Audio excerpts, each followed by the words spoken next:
देख पिलामाने आज क्लास हूँ सप्तम श्रेणी गणित बही चैप्टर नंबर 6 जो आरंभ करते बीज गणित तार हूँ 4 नंबर क्लास। तो आज क्लास आम किसी नुआ कनसेप्ट विषय आलोचना करवा एवं ता सहित आमर अभ्यास कार्य 6.4 जो प्रश्न गुड़िक अच्छे आलोचना करवा है। तो आज क्लास आम नुआ जो कनसेप्ट पढ़ा समीकरण और तार समाधान विषय आम टे जाना। समीकरण कौन तार समाधान किभली भाव हुए तो केमी से प्रकाश करा जाए तो से विषय में टिके भल भाव जाना है। तो तुम पूर्व अध्याय सब कौन कौन शिखी ना पूर्ववर्ती अध्याय आम एक एकाधिक चल राशि को नहीं किपरि भिन्न भिन्न बीजगाणितिक राशि गठन करा जाए ता आम जाचु भल भाव आम यह जाचु जे चल राशि विभिन्न सांख्यिक मान को सूचाई पारे एवं भिन्न भिन्न अक्षर द्वारा चिन्हित हुए जमीक आमर X Y Z L M A माने इंग्लीश रो जो छोट आल्फाबेट गुड़िक से आम कौन करूँ ना चल राशि गुड़िक सूचाई था है। तापरे आम तल श्रेणी में आमको निम्न प्रकार प्रश्न गुड़िक पचार देख तल जो प्रश्न पचराई आपको गोटे प्रश्न को भिन्न भिन्न रूप से आमको पचरा जाऊला जमीक प्रथम प्रश्न हूँ केउ संख्या सह 7 जोग कले 11 हेब एमती पचरा जाए। ये कौन है आमको पचरागला केउ संख्या सह 7 जोग कले 11 हुए। तापर द्वितीय प्रश्न पचारा शून्य स्थान पूरण कर डैश चिन्ह देला सह 7 जोग कले 11 हुए से प्रश्न किंतु विभिन्न उपाय पचरा जाऊँगी लक्ष्य कर। तापर 3 नंबर पचरागला तृतीय प्रश्न से जो प्रश्नटा भिन्न भिन्न उपाय पचरा जाऊँगी तार का चिन्ह देला युक्त 7 इज इक्वाल टू 11। तो गोटे प्रश्न को 3 प्रकार पचरागला ये जो स्टार चिन्हटा हो तार का चिन्ह ता अर्थ कौन ना केउ संख्या को से सूचाए है। देख प्रथम प्रश्नर केउ संख्या द्वितीय प्रश्नर शून्य स्थान सूचक चिन्ह मैं डैश चिन्ह एवं तृतीय प्रश्नर तारका चिन्ह समस्ते गोटे गोटे अजणा संख्या को सूचाऊँ अजणा संख्या सूचाऊ ना से संख्याटा आम जाने। तो बर्तमान यही अजणा संख्या लगी आम कौन कले ना एक संकेत बोलिक आम व्यवहार करें है। पुणी थे तृतीय प्रश्न को लिखा जब आम केमी लिखा तेरे तृतीय प्रश्न को अन्य रूप आम जो लिखा से जो अजणा कौन अजणा जो वस्तु अजणा संख्या आम व्यवहार कले कौन ना एक संकेत व्यवहार कले। तो ताको आम जदि एमती लिखिपर चतुर्थ प्रश्न एमती लिखिपर जे x + 7 इज इक्वाल टू 11 एमती लिखिपर ना अर्थात पूर्वोक्त प्रश्न को निम्न रूप में लिखिपर। चतुर्थ प्रश्न ताले गोटे मात्र प्रश्न ताको आम 4टी प्रकार भिन्न भिन्न प्रश्न में परिणत कर लिखिले माने x + 7 इज इक्वाल टू 11 हेले x समान केते ओके। तो आम ये लिखिपर ताले देख ये आमर धीरे धीरे कनसेप्टा आरंभ हो भल भाव मन देख शुण एठारे आम देखुचु बीजगाणितिक राशि x + 7 को अन्य एक राशि 11 सह सामान बोली कहुला मझे देख सामान चिन्ह अच्छी ताहा अर्थ एपटे दी पट हो गोटे बाँ पट गोटे डाण पट ताले x + 7 मूल्य 11 सहित सामान माने एपट जेतिकी सेपट सेतिकी ओके। यह एक उक्ति जो दुईटी राशि को समान बोली कहुई निश्चित भाव सामान कहुई यही उक्ति को एक समीकरण बोलिक आम कहुए है। तो ये जो आम उक्ति को लिखले जो चतुर्थ प्रश्न हिसाब से जो आम लिखले x + 7 इज इक्वाल टू 11 अर्थ कौन ना समीकरण है। ये कौन हो दुई पट जो सामान हो मझे सामान चिन्ह थी कौन कह समीकरण है। ताले समीकरण रे x को समीकरण अज्ञात राशि बोली कहुए। देख ये जो समीकरण टी अच्छी x + 7 इज इक्वाल टू 11 तो x को कौन कहुए ना अज्ञात राशि बोलिक कहुए बुझिपारानी। ताले प्रथम प्रश्नर समाधान आम तल श्रेणी में निम्न मत कहीलु जमीक निर्णय पद हूँ संख्या केते ना केते हो आम ये प्रश्न उत्तर आम जानी जाइए जमीक मुझे तुम प्रथम प्रश्न यदि पचारि क्यों संख्या सह 7 जोग कले 11 हम तो केते हम तुम 7 रे 4 जोग कले 11 हम केमी पाइल 11 ରୁ 7 को वियोग करदे मैंने 4 पाइल। देख ये आम निर्णय संख्या पाइबा केते 11 - 7 इज इक्वाल टू 4 है। किंतु प्रश्न 4 रे से प्रश्न पचरा जाइए कि भिन्न ढंग से माने समीकरण हिसाब से लिखिकी आमको कही माने x + 7 इज इक्वाल टू 11 ताले x मान केते ना x मान इज इक्वाल टू 11 ये जो +7 अच्छी सेपट जाए -7 होगा मैंने 4 होगा ताले x मान केते होगा ना ये 4 पाइले ताले आम समीकरण हिसाब से लिखिकी x मूल्य पाइले केते ना 4 हैला। देख प्रश्न 4 रे थिबा समीकरण रो अज्ञात राशि x लागि 4 नेले उक्तिटी सत्य हेबार देखिबा। सत्य होउछ ना नहीं, यदि x लागि हम केते नउछे 4 नै जाउछे ताले हमर उक्तिटी समाधान हे जाउछ। ताले x + 7 = 11, x स्थान रे 4 नेले हम पाइबा 4 + 7 = 11 बा 11 = 11। यह एक सत्य उक्ति। यदि हम कोन करछे x स्थान रे 4 नउछे ताले उक्तिटी हमर सिद्ध हो जाउछ बा सत्य हो जाउछ। यदि पूर्वोक्त समीकरण अज्ञात राशि x स्थान यदि हम 5 नै जिबा ताले ये उक्तिटी समाधान हबो कि? ताले x यदि हम 5 नै जिबा ताले 5 7 केते 12 हे जाउछ।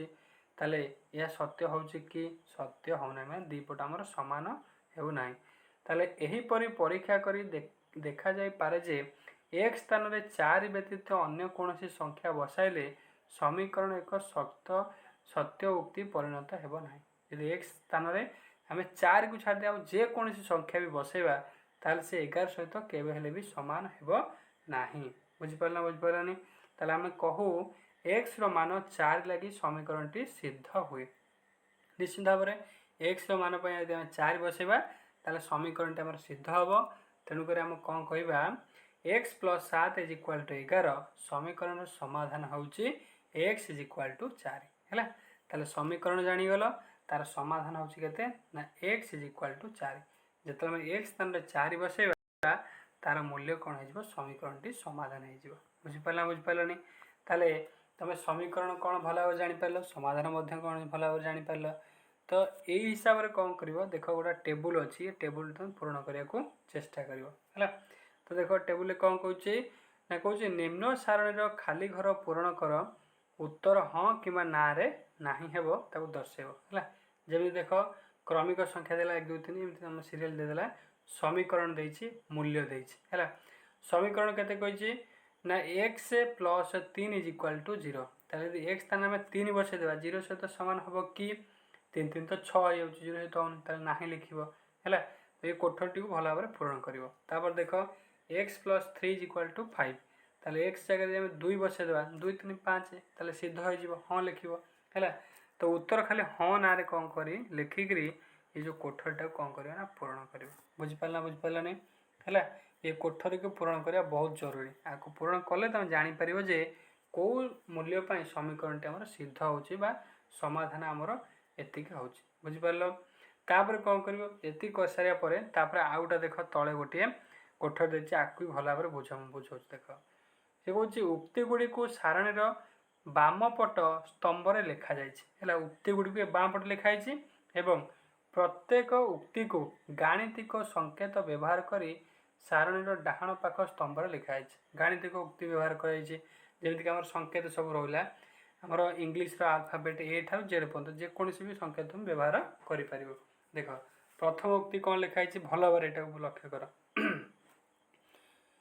तो प्रथम उक्ति कहछि ए कहछि 4 सहित x मिसाइले न हुए हैला। 4 सहित x मिसाइले न हुए ताले यदि हम गाणितिक संकेत व्यवहार कर लिखिबा ताले केते हे जिवो 4 + x = 9 हैला। एमते लिखिबा। से बे बी नंबर देखो x रु 7 कमी गले माने फेडाण हे जिवो x - 7 = केते हबो ना 6 हबो हैला। तापर देखो सी नंबर कहछि x रो अर्थ हम गुणन जानछे, x रो 9 गुण ताले केते जिवो 9x 12 सह समान हुए ताले 9x = 12। तापर देखो ता तळ प्रश्न कोन कहउछि उक्ति कहउछि y रो 2 गुण माने 2y 2 गुण माने 2y y रो 2 गुण ठारू 6 अधिक 18 सह समान हैला। ताले 2y + 6 = 18 ओके। तापर देखो लास्ट उक्ति कोन कहउछि x ओ b रो 2 गुण रो समष्टि 15 हुए। x ओ 2 b रो 2 गुण ताले x + 2b = 15 ओके। ताले एत तुमे कोन लक्ष्य करूछ ना तुमे लक्ष्य करो सारणी रो डाहाण पाख स्तंभ रे प्रत्येक गाणितिक उक्ति रे दुईटी राशि रो समानता प्रकाश करा जायछि। समानता प्रकाश करा जायछि ना नाही। ताले 4 + x = 9 ताले बाम पट डाहाण पट हमर उक्ति समान रहउछि। तेणु उपरोक्त प्रत्येक गाणितिक उक्ति को गोटे गोटे कोन कुआ जिवो ना समीकरण बोली करी कुआ जिवो हैला।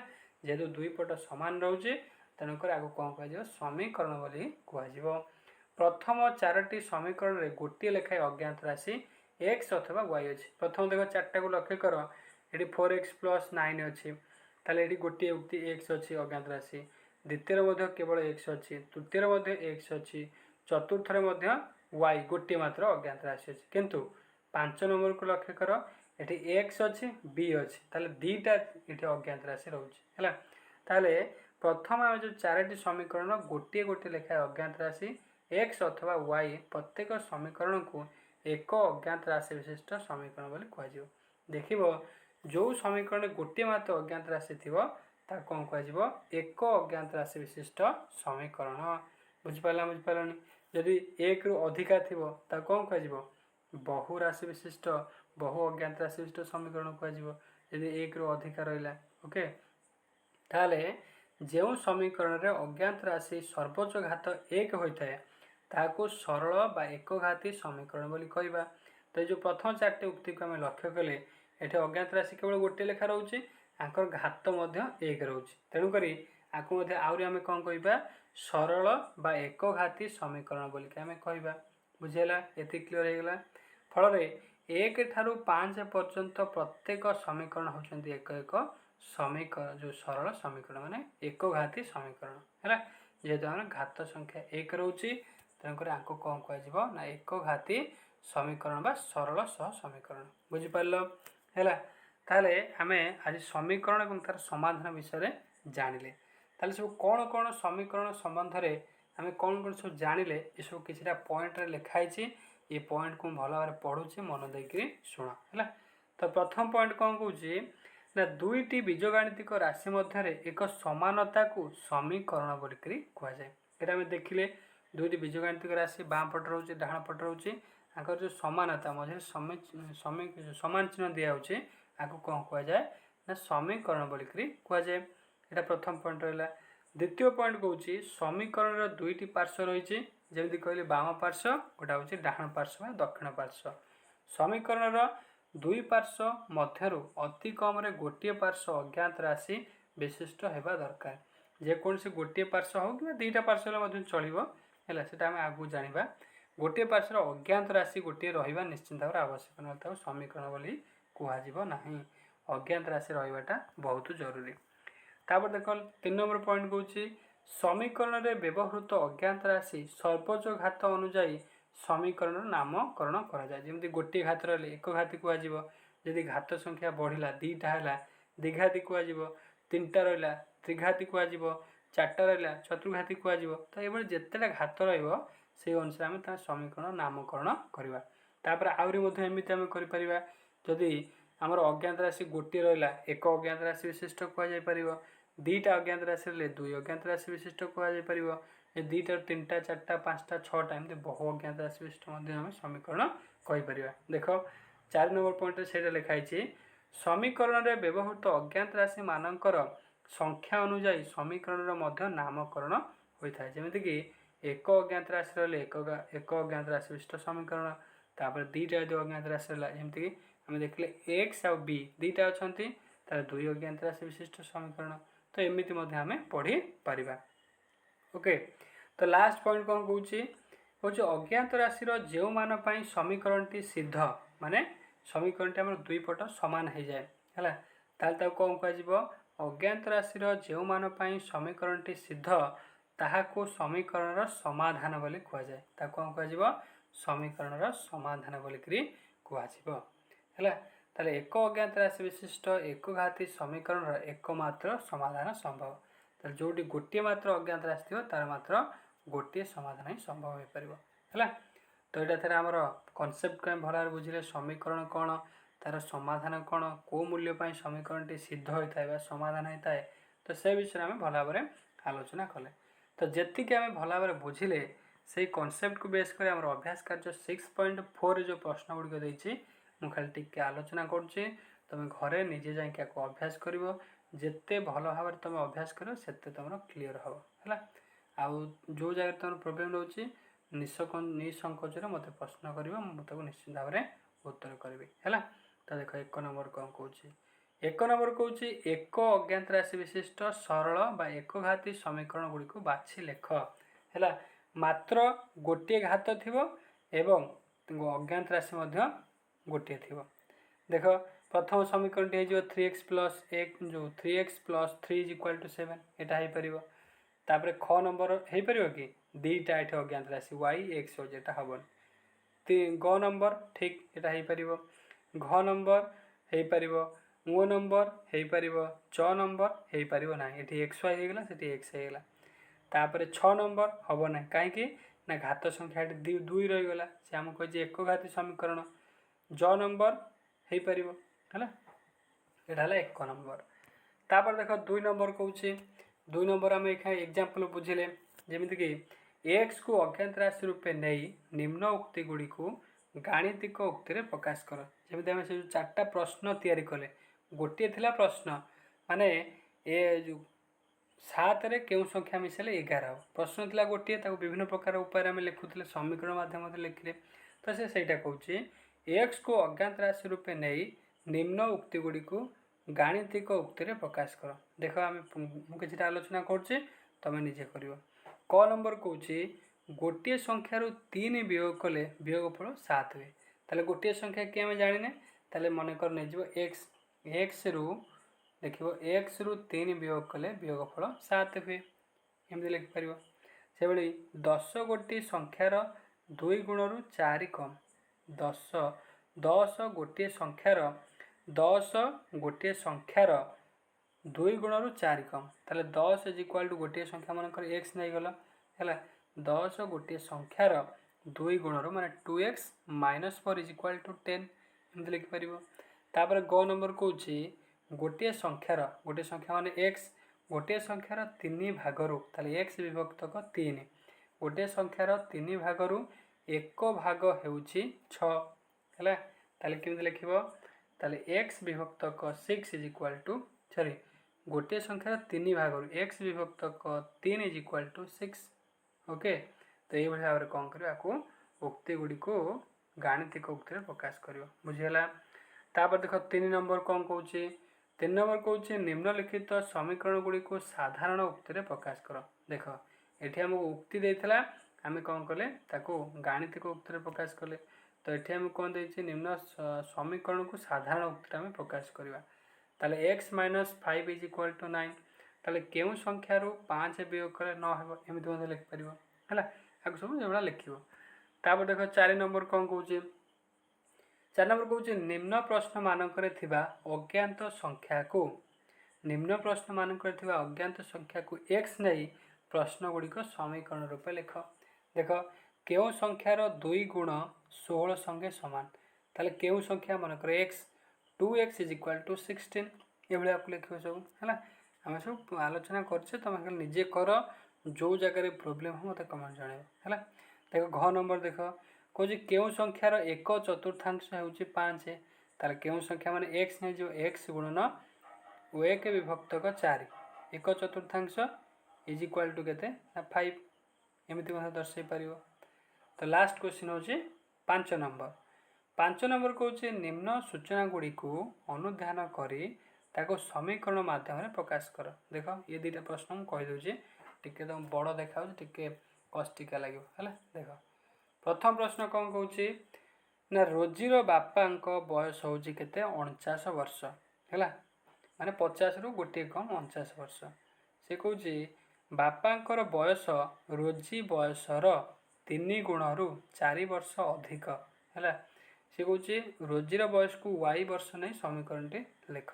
ଦେଖ ମନେକର ଆମେ ନେଇଗଲେ ରୋଜିର ବୟସ ହେଉଛି y ତାହେଲେ ସେ କ'ଣ କହୁଛି ବାପାଙ୍କ ବୟସ ତ 49 ଦେଇଦେଇଛି ତାହେଲେ ରୋଜିଙ୍କ ବୟସ କେତେ ହେଇଯିବ ବାପାଙ୍କ ବୟସ ରୋଜି ବୟସର 3 ଗୁଣ ତାହେଲେ 3y ରୁ 4 ବର୍ଷ ଅଧିକ 3y + 4 ଇଜ୍ ଇକ୍ୱାଲ୍ ଟୁ 49 ସମୀକରଣଟି ଆମେ ପାଇଗଲେ ଓକେ।